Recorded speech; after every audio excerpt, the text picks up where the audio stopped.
Hi, I'm Maria, and I am from Ithaca High School. This summer, I had the pleasure of working with the Leo Lab, and I worked on identifying proteins that may regulate body size in the nematode C. elegans.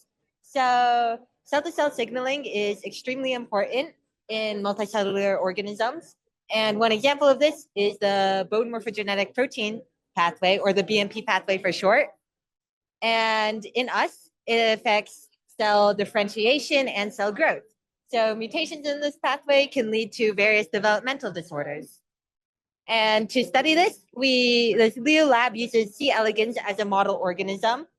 And the thing is, C. elegans don't have bones. So the reason why we use them to study the bone morphogenetic protein pathway is because while in most other organisms, a lack of this pathway would lead to death, but in C. elegans, it's actually non-lethal. And instead, it regulates their growth. So more BMP signaling would lead to a longer worm, while less would lead to a shorter worm. And the core components of this pathway are the same in the worms as they are in other animals, making them an ideal organism to study the pathway. And the BMP signaling pathway regulates LON1.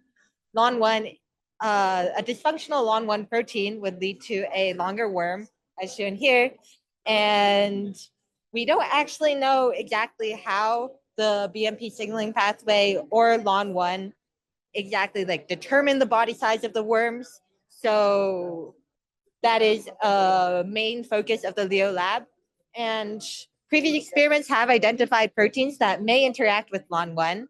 So the goal of my project was to see if any of those identified proteins or other proteins similar in structure to LON1 actually affect the body size of the C. elegans. So to do this, we used RNA interference, or RNAi, to knock down on the genes of interest, where we introduce double-stranded RNA against the genes of interest into the worms, and that would degrade the messenger RNA. And without the messenger RNA there, the protein that it would have encoded for would not be produced.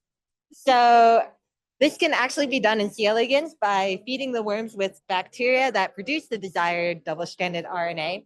So after we fed them, we grew them into adults, and we imaged them, we measured them, and analyzed their body lengths. So we found that actually 5 of the genes that we tested resulted in significantly different body sizes for the worms, which is really exciting because that suggests that they may function with the BMP pathway. And in the future, we will do a complete knockout of these genes to verify this result. And this is overall just really important because knowing how body size functions as regulated in C. elegans gives us more insight into how it may be determined in other organisms. Did you look exclusively at either male or female worms, or did you look at both? Yeah, good question. So C. elegans are actually mainly hermaphrodites. So while there are some males, they're mainly we use hermaphrodites because they can self-fertilize, so they have really large clonal populations. So that's what we use hermaphrodites to study the pathway. Great, thank you so much.